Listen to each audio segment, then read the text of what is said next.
विभज्यवाद YouTube channel में आपका स्वागत है। Welcome to विभज्यवाद। विभज्यवाद में सभी सत्पुरुषों का स्वागत है।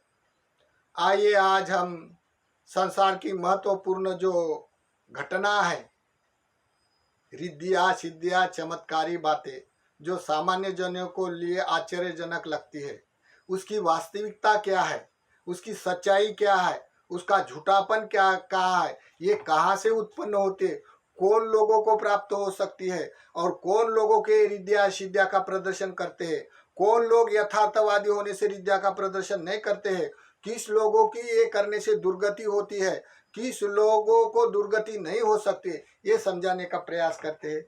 तो सबसे पहले ये समझना, ये जो वीडियो है ये केवल प्रदर्शन के लिए नहीं है, या ये वीडियो देख देख कर हम ऐसा कुछ करेंगे इसके लिए नहीं है, ये वीडियो कोई व्यापार करे इसके लिए नहीं है।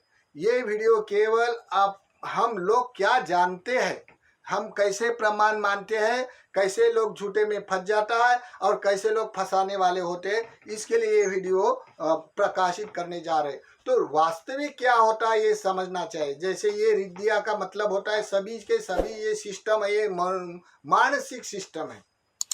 जैसे मन में कभी लोभ होता है, द्वेष होता है, मोह होता है, तो उसके लिए कोई राज्य के शासन से दंडन ये दिया जाता है। लेकिन जब कोई लोभ के कारण बलात्कार करता है, लोभ के कारण दूसरे का धन चुरा लेता है, तब दंड दिया जाता है। वैसा जो मनोमय रिद्धिया है, मन में जिसके रिद्धिया है उसको दंड नहीं दिया जाता है, लेकिन जिसका विपरीत प्रदर्शन करते हैं लोग, जब कोई हिंसाचार होता है या कोई ठगबाजी हो जाती है, असहिष्णुता फैल जाती है देश में, या तब उसका विपरीत परिणाम मनुष्य को दिखाई देता है, हिंसाचार, चोरी, व्यभिचार, तब उसको ये रिद्धिया को नहीं दंड दिया जाता। उसके जो विपरीत प्रदर्शन करता है, विपरीत लोग फंस जाता है, उसके लिए उसको दंड दिया जाता है राज्य शासन से।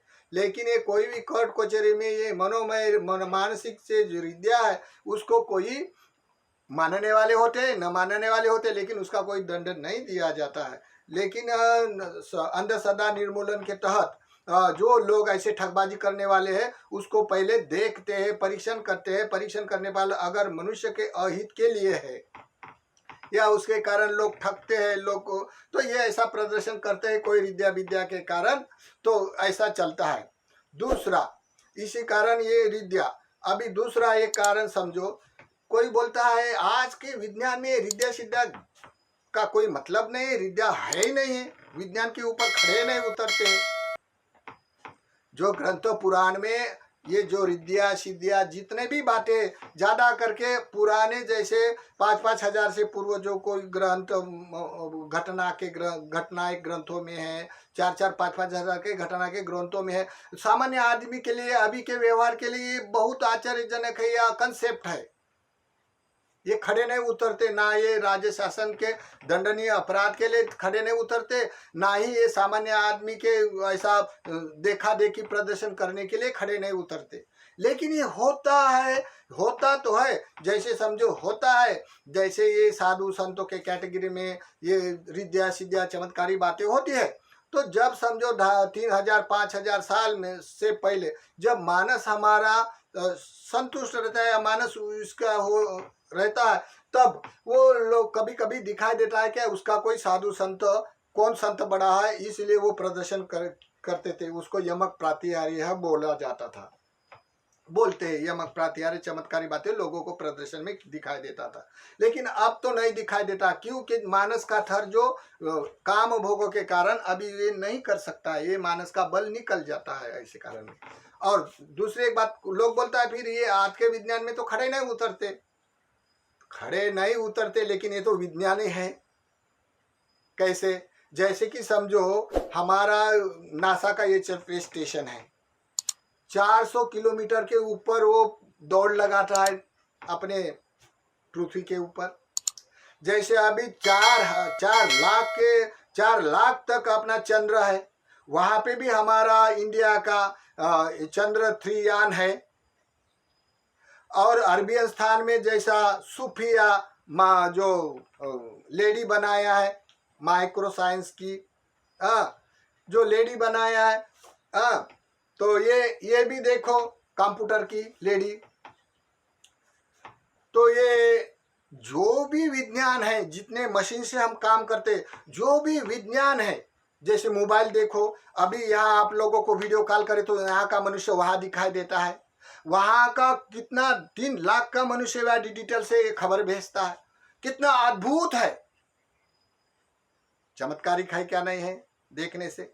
लेकिन हम लोग करंट के द्वारे, उसको टेक्नोलॉजी के द्वारे जो करते हैं, जो करने के बाद उसको दिखाई देता है, तो ये स्थूल वस्तु करता है क्या? जो स्थूल वस्तु को बरोबर सिस्टम से डिजिटल करने का अपना मन कार्य करता है,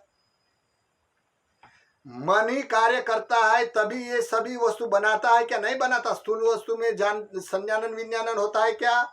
नहीं। जानने का, करने का संज्ञानन विज्ञान किसके मन में होता है? मनुष्य के मन में होता है। और जैसा जैसा मन उसको टेक्निक समझता है, वैसा वैसा वो करंट वायरिंग की वायर जोड़ता है, टेक्निक जोड़ता है, और वो कोई ना कोई बात बना देता है टेक्निक से। तो उसके पीछे सभी मानस है क्या? नहीं है।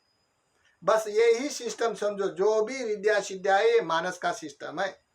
जैसे आजकल ऐसे टेक्निक्स है, उस टाइम भी ऐसे, जैसे दिव्य चक्षु, दिव्य श्रोत्र, पुव्य निवासती, ये सभी बातें घटनाएं है दुनिया में है। लेकिन कैसे है? जैसे उस टाइम समझो 40% लोग सत्यवादी थे, अभी तो लोग 2% ये विद्या सिद्धा को जानने वाले होंगे, 2%। बाकी 80%, 98%, अभी 98% लोग अपने व्यापार के लिए, अपने आजीविका चलाने के लिए, या बहुत बड़े साधु संत अपना माना अहंकार, अपना वाला आत्माधिपति होने के लिए ये प्रदर्शन करता है। कोई गृहस्थी लोग बड़े बड़े धंधे व्यापार धन जमाने के लिए 98% लोग ठगबाजी करते हैं दुनिया में। इसी कारण हम लोग, जो लोग विद्या नहीं है बोलता है, मैं उसका भी समर्थक नहीं हूँ। कोई लोग बोलते है आस्थावाद से, तो मैं उसका भी समर्थक नहीं हूँ। क्यों? कि ये विद्या कहाँ से उत्पन्न होती है, क्यों होती है, किसको कैसी होती है, इसका करने से क्या परिणाम होता है, जो करने वाले को क्या होता है, और न देखने वाले को क्या परिणाम होता है, कौन लोग करने से उसको दोष नहीं होता है, कौन लोगों को दोष होता है, ये सभी बातें जानने वाला होगा, मैं उसका मैं समर्थक हूँ। तो मैं यही बात को सामने लाकर, जो संसार में अभी भी काल में 90% लोग, 90%, जैसे कि समझो 98% लोग ये विद्या सिद्धि का मंत्र तंत्र, वशीकरण, राशि, भविष्य, न जाने कितने अपने गंतव्य स्थान पे धंधे लेके बैठे हैं। बाहर प्रदर्शन ज्यादा नहीं दिखना चाहिए, इसलिए वो सब अंदर से सब जुड़े रहते हैं। वहां पे बहुत बड़े धनिक लोग भी हो, और चाहे वो सामान्य लोग अज्ञानी भी हो, ये सब के सब अपने अपने व्यापार चलते। जब ठगने वाला हो और ठगाने वाला हो, बीच का आदमी क्या कर सकता है? जैसे एग्जाम्पल देता हूं, दूसरे का हक छीनकर अमीर होने के लिए कुंडली निकालता है, अमीर होने के लिए भविष्य बनाता है अपना वाला, और सामान्य लोग, जनता क्या बोलती है? ये तकदीर का खेल है, तकदीर के कारण वो अमीर हो गया। ये लोक व्यवहार होता है ऐसा। हाँ, जैसे कोई लोग, जैसे एक बार 2 पति पत्नी है, 2 पति पत्नी होने से अपने में सवेरे सवेरे वो समाचार पत्रिका पेपर आया, तो पढ़ते पढ़ते जिसने शादी का मुहूर्त निकाला था, वो ज्योतिषकार मर गया। मर जाने को पेपर में आया, तो उसकी पत्नी बोलती है, देखो जी देखो, अपने जिसने शादी किया था ना, शादी हमारी मुहूर्त निकाला था, शादी का भविष्य बनाया था, वो देखो अपना वाला जो राशि भविष्य वाला महाराज है ना, वो ज्योतिषकार मर गया, देखो जी। पत्नी बोल रही। तो वो पति देखते हुए क्या बोलता है? मर जाने दो, हो जाएंगी उसकी दुर्गति, बोलता है। अब क्यों बोलता है ऐसा? मर जाने दो, हो जाएंगी उसकी दुर्गति, तो क्यों बोलता है? तो ऐसा ही कारण होता है। जैसे 2 पति पत्नी थे, बड़े धनिक लोग हैं। धनिक लोग क्या होगा? धनिक लोग अपने सबकी कामना होती है अपना अमीर होने के लिए, अपना सुख संपादन के लिए, लेकिन लोगों को जहाँ जहाँ जहाँ अपना वाला मन बसता है वो अपने अपने गंतव्य स्थान बरोबर ढूंढता है। चाहे कोई महाराज में बहुत रिद्या सिद्धिया हो तो उसके पास जाएगा, अपनी मन्नतें मांगेगा, धागा बांधेगा, ये अंगूठा डालेगा, ये कुंडल डालेगा, टाइट डालेगा, न जाने कितने कितने प्रदर्शन होते ही है संसार में आस्थावादी होने से। कोई कोई कमा सका दृष्टि से अपने वाले भाई के कारण करने से होता है संसार में ऐसा। तो ये दोनों पति पत्नी गए, पति पत्नी जाने के बाद वो जो प्रौढ़ आदमी था उसकी प्रौढ़ पत्नी थी, तो बोलता है देखो ये 1,00,000 रुपए ले लो और मेरा आयु बढ़ाने के लिए कुंडली बना दो, आयु बढ़ाने के लिए कुंडली बना दो। अभी उसने 1,00,000 रुपया लिया, बोलता है नहीं नहीं और 50,000 रुपये चाहिए क्योंकि मुझे वो सामान लाना पड़ता, वो सामान लाना पड़ता, वो सामान लाना पड़ता। ऐसा करके वो बोल रहा, बोलने के बाद बोलता है चलो मैं 25,000 रुपये दूंगा। तो 25,000 रुपये देने से उसको बोला हाँ कर दिया। अभी पत्नी के मन में सोच आएगी तो ये उसका ज्यादा उम्र से वो जिएगा और मुझे पहले मरना आ जाएगा। वो उसके मन में दुष्भाव उत्पन्न हो गया। फिर क्या किया, अभी मैं पति के सामने बोलूं तो पति मेरे को मानता नहीं, तो क्या करूं। तो जब पति पत्नी बाहर चले गए, घर जाने लगे, तब दरवाजे से बोलते रुको जी मेरा बंटवा रह गया। वापिस आ गए, बंटवा रह गया बहाना करके वापिस आ गए। वापिस आने के बाद वो पत्नी ने क्या किया, ये 2,00,000 रुपए ले लो, मेरे पति से ज्यादा मेरी उम्र कर दो, मेरी कुंडली बना दो, ताकि वो पहले मरेगा बाद में मैं जिंदा रहूंगी। अब देखो ये ऐसे ठगबाजी लोग दुकानदार भी होते हैं करने वाले, और ठगने वाले भी होते हैं, ठगबाजी भी होते हैं। तो ये 80% लोग बेईमानी करके अपने दुकानदार होके लोगों को ठगवाते हैं, लोगों आजीविका के लिए।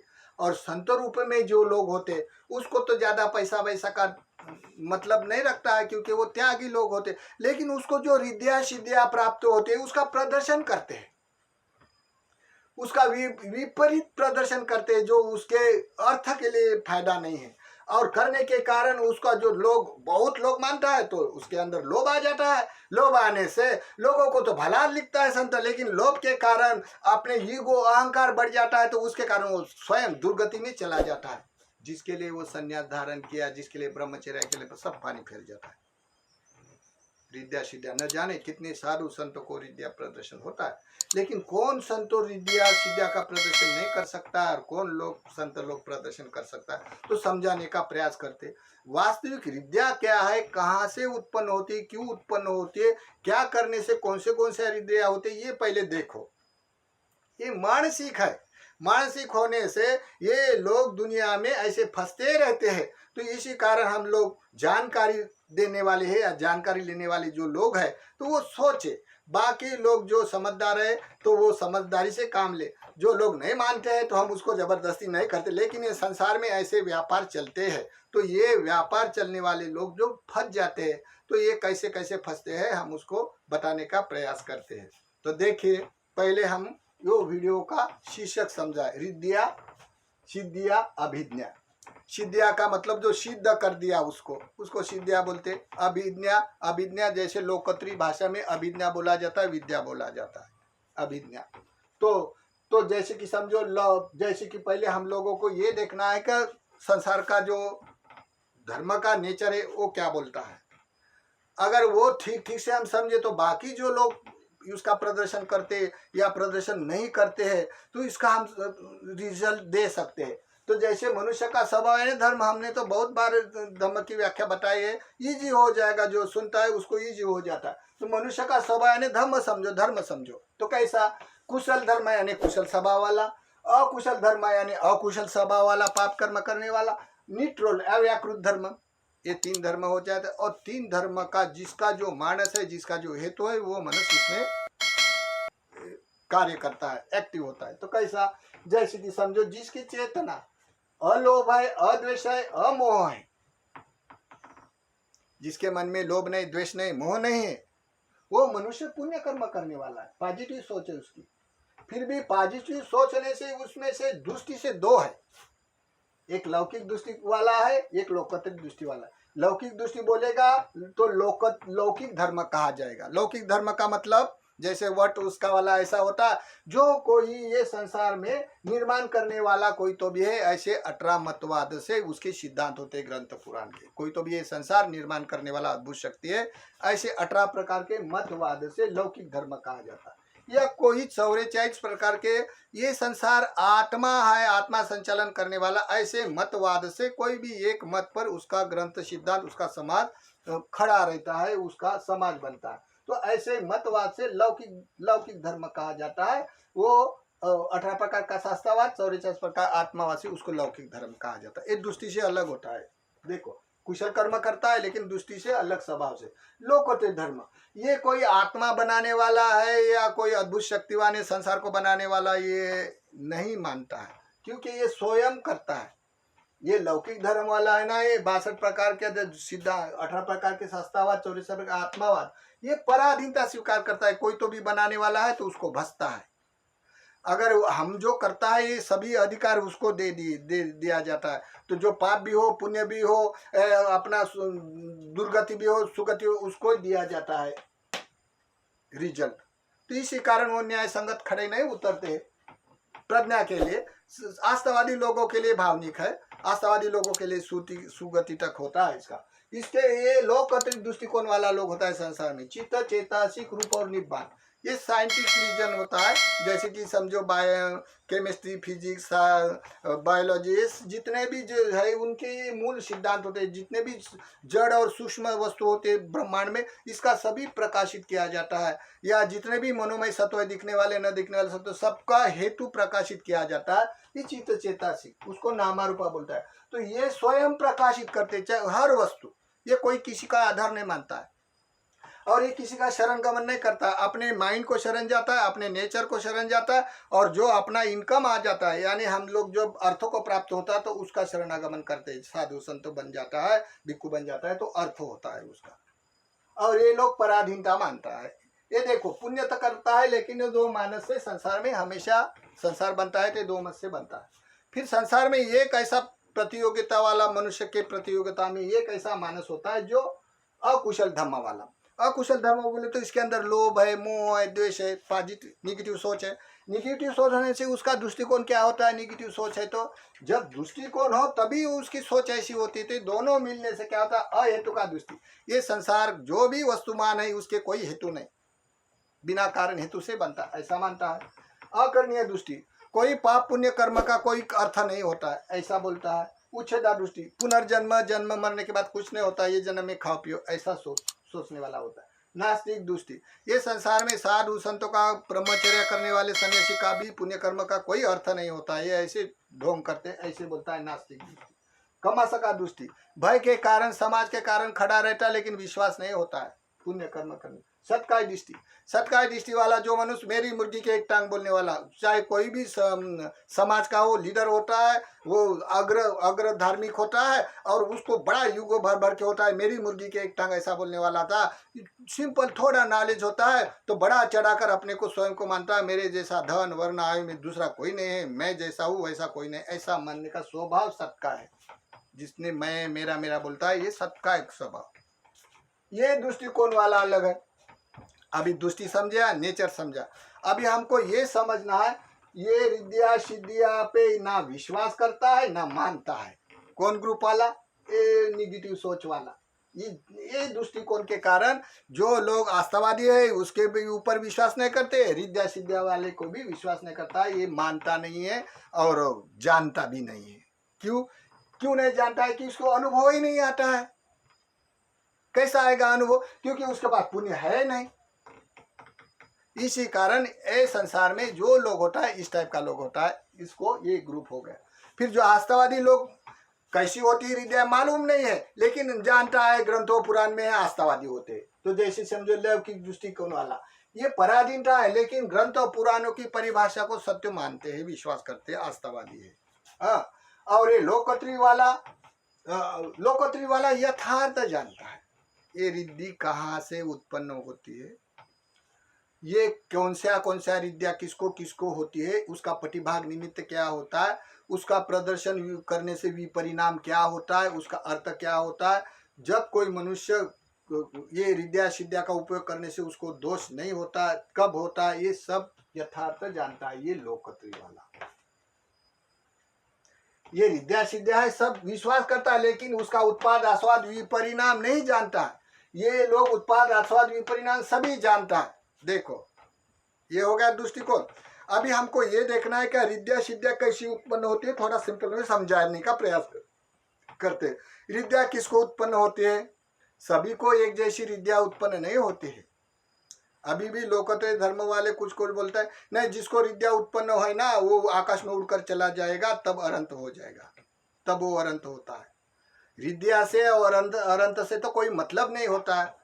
ये रिद्या सिद्या जैसे समझो किसी को दिल्ली जाना है तो दिल्ली ऐसा जाते समय स्टेशन लगते हैं क्या नहीं लगते हैं, वैसा जो कोई मनुष्य मार्ग का अवलोकन करता है, अर्थ के प्राप्त के लिए निर्वाण हेतु से रास्ते से चलता है, तो अपने पुण्य के कारण ये रिद्या सिद्या उत्पन्न होते हैं।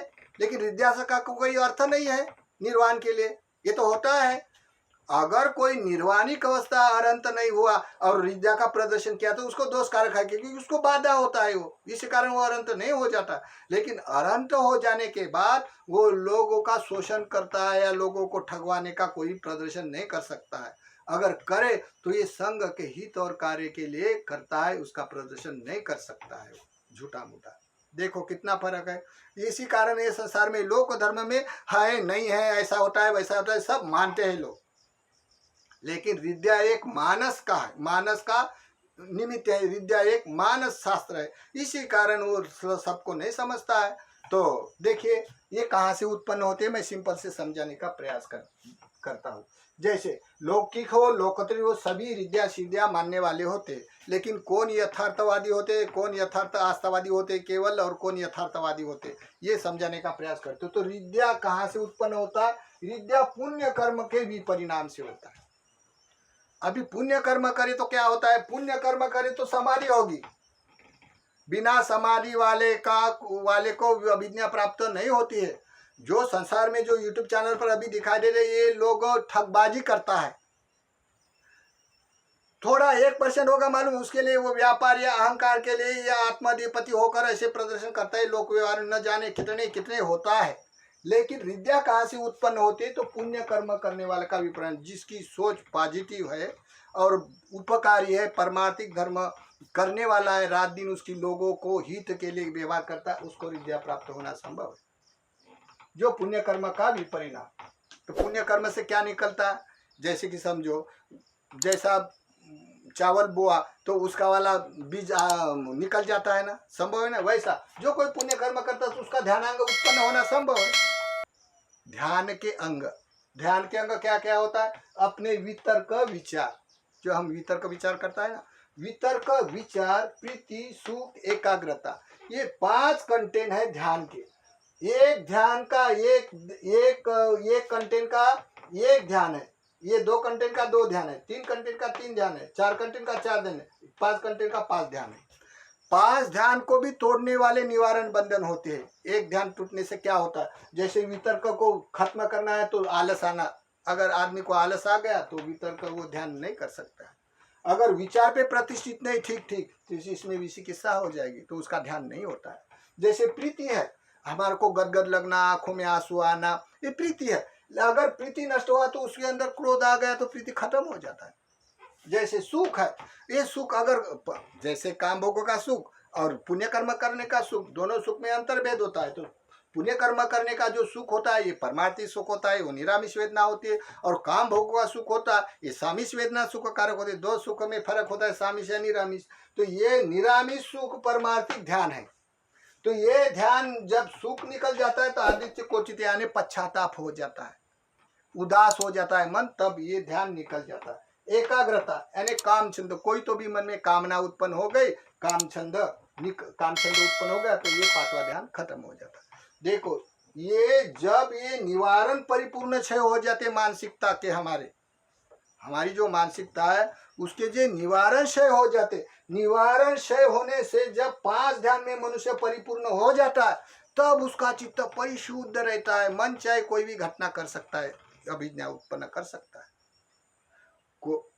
कोई कोई पहले पहले जन्म में न जाने कितने कल्प कल्प जन्म में कुशला दम्मा पुरी माँ कुशला दम्मा पश्चिमानंग कुशलानंग दम्मान पूर्व पूर्व कुशल कर्म करने के भी परिणाम से अभिज्ञा पाया है। तो कोई कोई आदमी ऐसे फटाफट किसी को भी उत्पन्न होता है, चाहे वो भैंसा चरे गोवाल भैंसा चराने वाला गाय चराने वाला आदमी क्यों ना हो, फिर भी वो पहले पहले ध्यान में रहने वाला हो, पहले पहले अभिज्ञा उसको प्राप्त है, तो वो आदमी को भी वो मिलता है। ये पांच ध्यान, जब पांच ध्यान परिपूर्ण हो जाता है तो क्या होता है, जब पांच ध्यान परिपूर्ण हो जाता है तो जब पांच ध्यान परिपूर्ण हो जाता है, समझो कोई किसी के आदमी के, कोई सबके लिए तो कॉमन नहीं होता, कोई भी आदमी हो, कोई किसी का एक ध्यान होता है, कभी दो ध्यान होता है।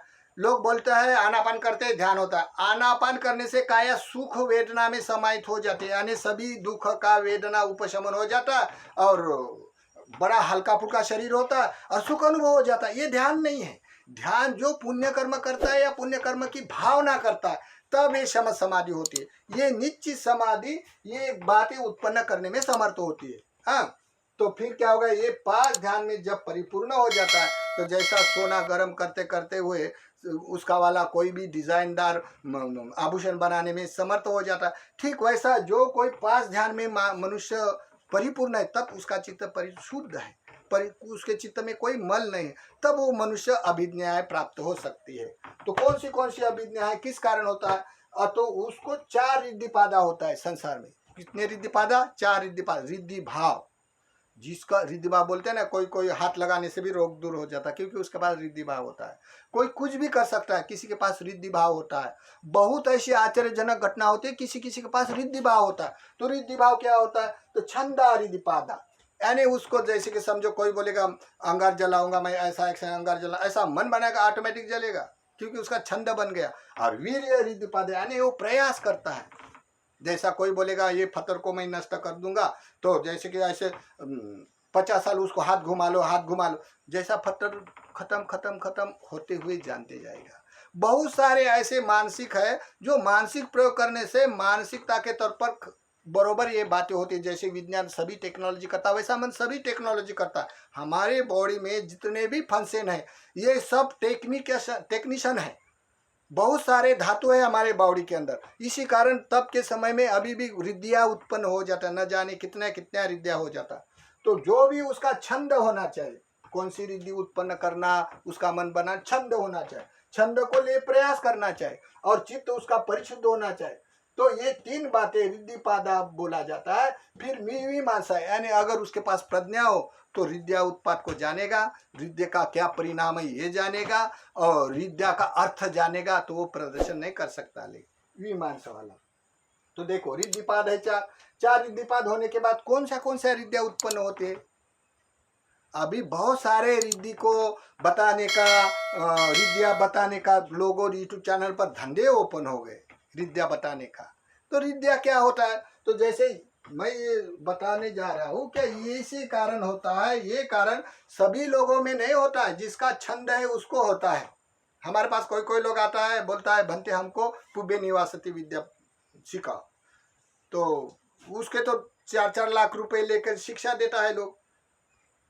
लेकिन हमारा तो धंधा नहीं है। अगर आप शिक्षा देते तो 1 साल तक मेरे साथ रहो कि तुम्हारा मानस में सीखने का अनकॉन्शियस माइंड है, कॉन्शियस माइंड है क्या नहीं है, मैं देखूंगा तुम्हारे माइंड में क्या है करके। मैं ये इंटरेस्ट नहीं लेता हूँ ये विद्या का, क्योंकि ये मेरा मानस नहीं है। लेकिन विद्या है संसार में, लोग ठगते भी है, ठगवाने वाले भी होते हैं। तो चित्त रिद्धिपदा, मीमांसा रिद्धिपदा। फिर ये रिद्धिया यानी अभिज्ञा क्या होता है, तो दिव्य चक्षु, ये दिव्य चक्षु ये अभिज्ञा है। कौन सी, ब्रह्मांड में जो भी जड़ वस्तु है या मनोमय सत्व होते हैं। जैसे स्टीफन हॉकिंस ब्लैक होल के बहुत बड़े साइंटिस्ट वैज्ञानिक है, स्टीफन हॉकिंस, जिसने अभी ब्लैक होल का खोज किया है। ये तो अभी बता रहे, हमारे सिद्धांतों में उसको चक्रवाल बोलते हैं, और जो ब्लैक होल में जो घूमता है उसको चूड़ी मंडल बोलते हैं। वहाँ तक मेमोरी जाते हैं, उसके बाद मेमोरी ऑफ हो जाती है।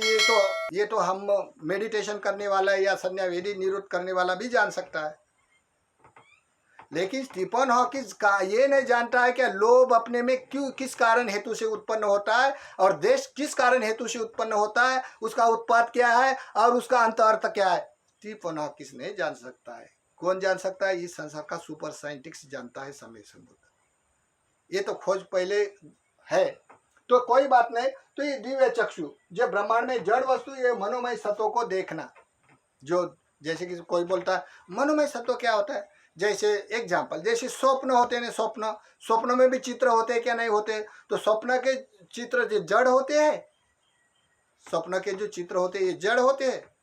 जब सपने जैसी दुनिया, जैसे रूप लोक, अरूप लोक, जैसे स्वप्नों में स्वप्न देखना, तो ये जो डायमेंशन की बातें होते हैं, टाइमिंग की बातें होती है, बहुत सारे क्रिटिकल होते हैं, जैसा साइंस बताता है ठीक ऐसे ही होता है। लेकिन हम बोलता है जिसकी जिज्ञासा है वो कर सकता है, लेकिन ये मालूम का प्रमाण देने के लिए बताना पड़ता है। फिर दिव्य सूत्र, दिव्य भाष्य, यानी मनोमय सत्व की जो भाषा होती है, जैसे स्वप्न की भाषा है उसको विज्ञप्ति भाष्य बोला जाता है। तो स्वप्न की भाषा, दिव्य भाषा, विज्ञप्ति से सुनना जानना, सपने की भाषा होती है ना, उसको मनोद्वारिक बोलता है। हम लोग जो एक्टिव होता है, एक मनोद्वारिक कृति से कार्य करता है, दूसरा हम लोग पंचद्वारिक कृति से काम करता है। पंचद्वारिक कृति से कान खोलकर, आँख खोलकर, जीवा से, ऐसे 5 इंद्रिया से कार्य करता है। मनोद्वारिक से जब आँख बंद करता है तो मन सोचता है, विचारता है, वैसी फीलिंग वस्तु की मानसी याद करते हुए फीलिंग पाता है, ये मनोद्वारिक होता है। तो जैसे हमारे मन अदर चेतन में रहता है, तब ये मनोद्वारी घटना से न जाने कितना भी अभिज्ञा प्राप्त होती है, या स्वप्न भी आते हैं मनोद्वारी से। या मार्ग का साक्षात्कार करना है तो मनोद्वारी से होता है। बहुत सारे ऐसे विद्या होता है, ये मन का रूट चलने वाला जो प्रोग्राम होता है उसको वीति बोला जाता है। तो पुब्बे निवासती, यानी पूर्व पास लाइफ को देखना, जहाँ जहाँ हमारा पास लाइफ है, जहाँ जहाँ हमारा पूर्व चेतना अनुगमन किया है, वहाँ वहाँ निवास किया है सत्व में, वो सब दिखाई दे सकता है करने से। लेकिन हम लोग ऐसा प्रयोग लोगों को शिक्षा भी नहीं देता है, और हम लोग इतना जानता है, जो लोग नहीं बोलता है हम उसका भी समर्थक नहीं, लेकिन जो लोग है बोलता है, ये किस कारण होता है, किस कारण नहीं होता है, किस कारण लोग ठगते हैं, इसके लिए हम लोग बताने जा रहे हैं। तो देखो, फिर होता है परिचित विज्ञान, यानी दूसरे के मन में क्या वितर्क विचार चल रहा है, वो क्या करके आया है, क्या करना चाहता है, ये जानना परिचित विज्ञान। जैसे ऐसी विद्या कैसी हो जाती है, इसके सब फार्मूलिटी होते हैं, लेकिन इसका हम प्रदर्शन नहीं कर सकता है। लेकिन ये संसार में होता है, कोई लोग ठगता है, कोई लोग ठगवाते हैं। फिर दूसरा परिचित विज्ञान, च्युति उत्पाद, यानी कौन सत्व मरने के बाद कहाँ उत्पन्न होगा ये दिखाई देता है, जिसको ये विद्या प्राप्त होती है। फिर अनागत, भविष्य में क्या बात होने वाली है, क्या क्या घटना होने वाली, ये उसको जानना आता है, उसको बोलता है अनागत। अन्य मनोमय रिद्धिया हो जाता है। अन्य मनोमय रिद्धिया, आकाश में उड़ जाना, एक से अनेक वस्तु बना के बताना, ये बहुत सारे होते हैं। जैसे जादू, जैसे इसके कारण लोग थोड़ा रहने से अधिक प्रदर्शन करता है, तो मंत्रयान, तंत्रयान, राशि, भविष्य, बहुत सारे ऐसे हो जाता है दुनिया में, जिसके कारण लोग अपनी अपेक्षा के कारण, कामना के कारण भी ठगते हैं, और ठगवाने वाले भी दुकानदार होते हैं। तो 98% लोग ठगवाने वाले होते हैं। देखो, केवल 2% लोग इस काल में, केवल 2% लोगों को सत्य की राह पर चलने वाला होगा, उसको मालूम है वो। बाकी लोग जिसको मालूम है वो भी प्रदर्शन करता है, और प्रदर्शन करने के कारण लोगों का भी सर्वनाश करता है, अपना भी सर्वनाश करता है। ऐसे साधु संतों के कैटेगरी में भी कोई कम नहीं। बहुत सारे ऐसे देखो, बहुत सारे विद्या का प्रदर्शन करने वाले साधु संतों में लोग ज्यादा होते हैं, क्योंकि उनको ही ज्यादा प्राप्त होते हैं, क्योंकि ये लोग परिपूर्ण, ये चित्त परिशुद्ध करके विहार करता, विरागी होने से उसको ज्यादा प्राप्त होता है।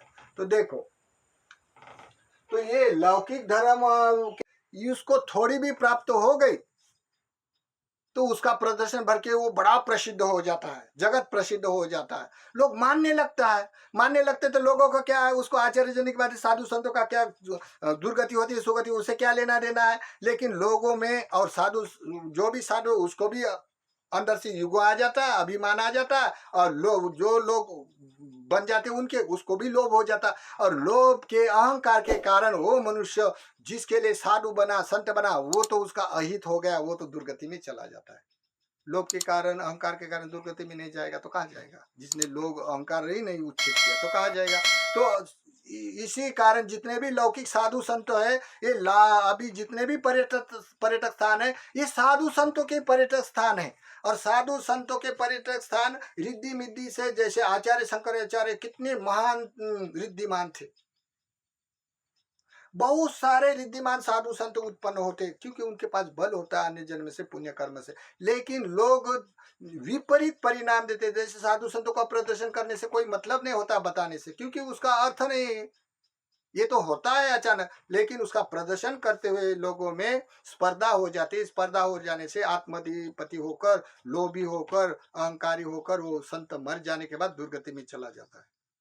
जिसने लोभ को काट दिया, द्वेष को काट दिया, लोभ मोह द्वेष को काट दिया, वो मनुष्य विद्या का उपयोग नहीं करता है। जैसे कि समझो ये लोकतंत्री शासन में विद्या का, जितने लोकतंत्र शासन में श्रमण सभ्यता होती है, तो श्रमणों को विद्या बताने का, उसको कहाँ से उत्पन्न होता है, क्यों होता है, कैसे होता है, ये सब मालूम है, सब करते हैं, उनके पास होते हैं। लेकिन लोगों के लिए प्रदर्शन करना अलाव नहीं होता है। क्यों? कि अनंत मार्ग वाले होते, मुक्ति का, यहाँ प्रज्ञा का क्षेत्र होने से मुक्ति के मार्ग वाले होते। मुक्ति के मार्ग वाले होने से उसको अलाव नहीं होता है। अगर उसने प्रदर्शन किया तो उसका मुक्ति का मार्ग में बाधा आ जाता है, वो कर नहीं पाता है। इसी कारण उसको अलाव नहीं लेकिन जो कोई मुक्त हुआ है, जिसने लोभ मोह सभी संयोजन निवारण से किया है, अनंत हुआ है, वो भिक्खु जो भी विद्या उत्पन्न करेगा तो वो संघ के हित के लिए करेगा, जिसके कारण संघ का हित हो, इसके लिए करेगा, ना कि वो प्रदर्शन नहीं कर सकता है। तो ग्रंथ पुराणों में बहुत सारी ऐसी बातें होती है जो सामान्य आदमी के लिए कंसेप्ट में होती है। और ये संसार में विद्या सिद्धिया न जाने कितने वशीकरण मंत्र, अमुक तमुक तंत्र, यानी बहुत सारे ऐसी घटना है जहाँ लोक धर्म में लोग ठगते रहते हैं, ठगाने वाले भी होते हैं। तो हम लोग ऐसा समझना जानता है कि ये वैज्ञानिक कल पर ऐसी तरह का से खड़ा उतरता है। कैसे? जैसे कि जितना भी साइंस है, जितना भी डिजिटल इंजीनियरिंग है, ये सब के पीछे मन का राज है। बिना मन से कुछ नहीं बनता, क्योंकि मन में संज्ञानन विज्ञानन होता है, कोई थूल वस्तु में संज्ञानन विज्ञानन नहीं होता। और संज्ञानन विज्ञान ही मन की रिद्धियां है। ये रिद्धि के कारण रिद्धियां उत्पन्न कर सकता है। तो लेकिन ये काल अभी इतना तृष्णे से गुलाम हो गया मानस, इसी कारण ये विद्या विद्या सब मानस का निकल गया, क्योंकि ये 5 निवारण ही नहीं काट सकता है। वो इतना काम भोग बढ़ गया। जो लोग साधु सन्यासी होकर भी अभी काटने में असमर्थ हो गए, क्योंकि ये काल अभी विद्या अभिज्ञा का नहीं है। फिर भी जो लोग अभिज्ञा विद्या के बारे में ठगते हैं, और जो लोग ठगवाने वाले हैं, इसकी मालूमात करने वाले जो लोग होते हैं बीच के, जो का वास्तविक क्या है, वास्तविक क्या है, तो ये उन लोगों के लिए समझने के लिए है, और तत्व ज्ञान के तर पर प्रज्ञा के संगत समझने के लिए ये वीडियो प्रकाशित किया है। जिसको सुसंगत लगे तो कोई बात नहीं, अगर उसको नहीं पटता है तो हम लोग उसके ऊपर भी जबरदस्ती नहीं करते। लेकिन संसार में ये सब चलता ही है।